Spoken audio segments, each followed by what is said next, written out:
Let's continue our series looking at the historical reliability of the Old Testament of the Bible, looking here now at the times of Abraham and his sons. From the Bible's account, we would not expect to find much from Abraham. He left Ur and lived in tents where God called him out. The existence of the city of Ur was doubted by skeptical scholars until it was discovered in southern Iraq in the 1850s. Now its existence is well documented after decades of archaeological digs. It was a very powerful and luxurious city-state in Mesopotamia. Here is part of the artifact called the Standard of Ur. See the links for more about this city. There's also a couple other contexts. There's evidence for Abraham's campsite at the Oaks of Mamre. Also places mentioned by Abraham's grandson Jacob or Israel perfectly match the description of the Bible, such as Peniel and Bethel. See the nice videos here from Joel Kramer for a lot more details. What about the cities like Sodom and Gomorrah, which were supposedly destroyed by God during the time of Abraham and Lot? Well, it turns out that some promising candidates for these cities of the plain, the 5 cities of the plain, have been discovered on the southeast side of the Dead Sea. Check out these videos and links for more details. You can actually still find sulfur balls in that area, perfectly matching what the Bible said, that God rained down burning sulfur on those cities.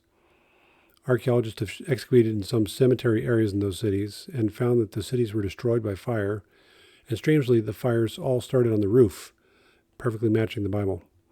Also, the city of Zoar in the middle of the 5 cities was the only one that did not get destroyed, exactly as the Bible says, because Lot had taken refuge near Zoar or in Zoar, and God spared the city because of Lot. Even the cave that Lot stayed in has likely been found, with Bronze Age artifacts from that time period excavated from the floor of the cave. So there's evidence for the flood, for Babel, and for Abraham and Lot. What about the time when the Bible says the Israelites were in Egypt? Is there any evidence for that? Well, the first issue is that there are several different theories and time periods that scholars have proposed for how to synchronize the Bible with Egyptian history. There are 3 main views that I'm aware of, based on whether one takes the late Exodus view with the Israelites coming out of Egypt around 1225 BC, or an early Exodus view around 1446 BC. And also there's questions about whether Israel was specifically in Egypt for 430 years or 215 years. Each of those views would line up different pharaohs and different archaeological layers with the Israelites, meaning the evidence found in those layers would be interpreted differently. The main evidence that the late Exodus scholars point to is that the Bible says the Israelites built the city of Ramses. But the city wasn't called Ramses until Pharaoh Ramses II in the 1200s BC. However, there are several other examples in the Bible, like in Genesis 47:11, where later scribes apparently updated the name of an old city to a newer name. So if this is what happened, then the Israelites could have built the city, which was called by a different name at that time, and then later came to be called Ramses. The view I currently find most convincing is called the Short Sojourn Early Exodus view, and you can read much more about it in the details with the supplemental links. With this view, there's actually quite a good match between the Bible and the archaeological evidence. Here are some clues. This chart with a suggested timeline is from Creation Ministries International, which presents this particular viewpoint that I'm presenting here. This basic archaeological fact could be lined up differently, and there's many scholars with different views. I may change my views in the future if I see new evidence, but for now, this timeline makes sense to me and many other scholars. So here are some points on this one. Chariots were only introduced into Egypt in the Second Intermediate Period with the Hyksos rulers, who were not native Egyptians. Genesis says that Joseph rode in chariots, so that indicates Joseph must have come during or after the Second Intermediate Period. Another interesting thing is related to when Joseph brought his father Jacob to meet Pharaoh in Genesis 46. He told Jacob to tell Pharaoh that he's a shepherd because every shepherd is an abomination to the Egyptians. That's 46:34. Yet a few verses later, in 47:6, we notice that Pharaoh himself had flocks. For this and other reasons, Pharaoh might likely have been one of these Hyksos pharaohs in the Second Intermediate Period, not one of the native Egyptian pharaohs from the main Egyptian dynasties. Likewise, when it talks about Joseph's master Potiphar, it emphasizes several times that Potiphar was an Egyptian. Now, this seems a bit strange because they were in Egypt, but it makes sense if they were in the Hyksos period, where Pharaoh and most of the other ruling Egyptians were not native Egyptians. Most of the other officials there that were ruling were not native Egyptians, but Potiphar was. What about the archaeology?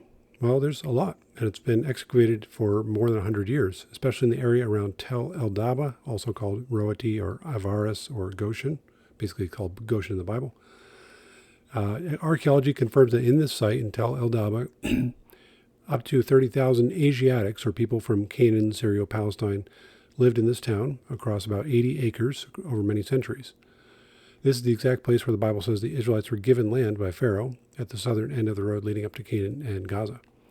Some archaeologists, like Petrovich, date the beginning of this occupation from the 12th dynasty, or 19th century BC, when people came down from the Levant, Canaan, and Syria, and so on, and began building there. This would potentially have been the time of Abraham's visit on the short sojourn viewpoint. There are also foundations of four-room houses that only Israelites used, essentially, as seen in later houses from Canaan and Syria. There's also a lot of Palestinian pottery and Palestinian-type weapons and about half of them male burials. One of the four-room houses, after it was demolished, a palace was built on top of it, and there were about 12 tombs behind it.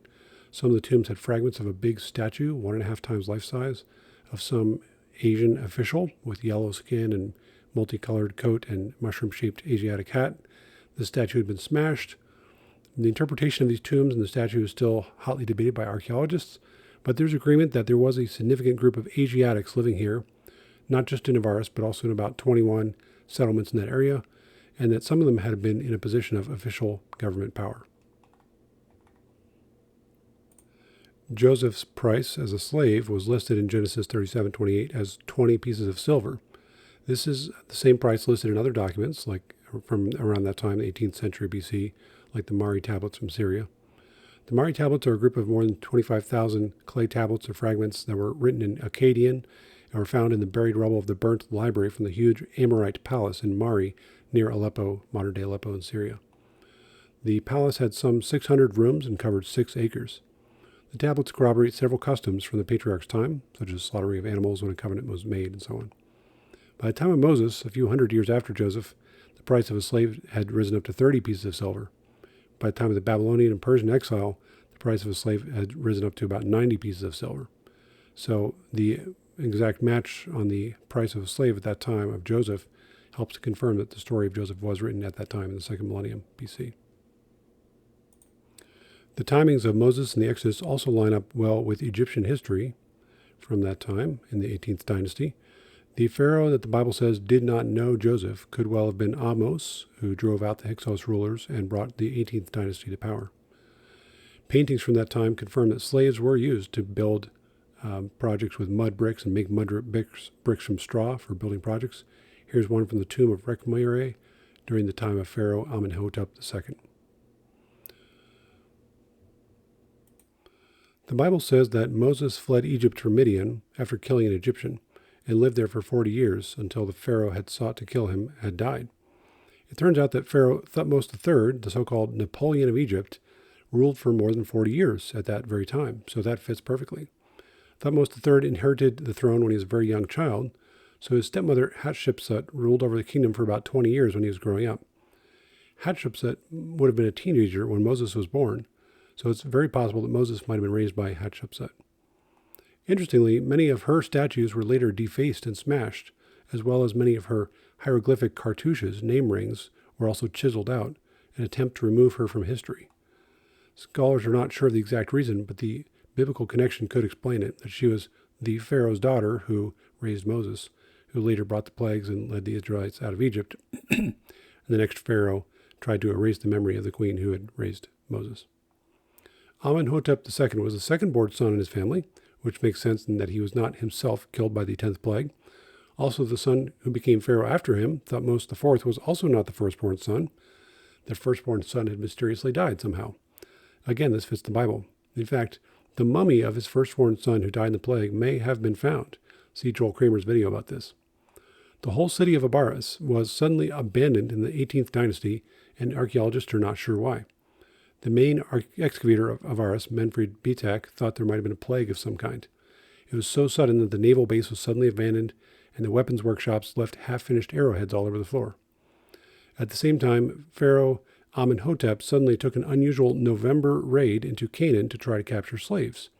This was unusual. The previous military campaigns were about capturing riches, but this time Amenhotep said he captured more than 100,000 slaves from Canaan, and from that point on he started making peace treaties with the Mitanni kingdom in Syria. So a lot of coincidences that line up well with the Bible at that point. In our next video, we'll continue this series and look more at the Exodus and other historical facts related to that time period.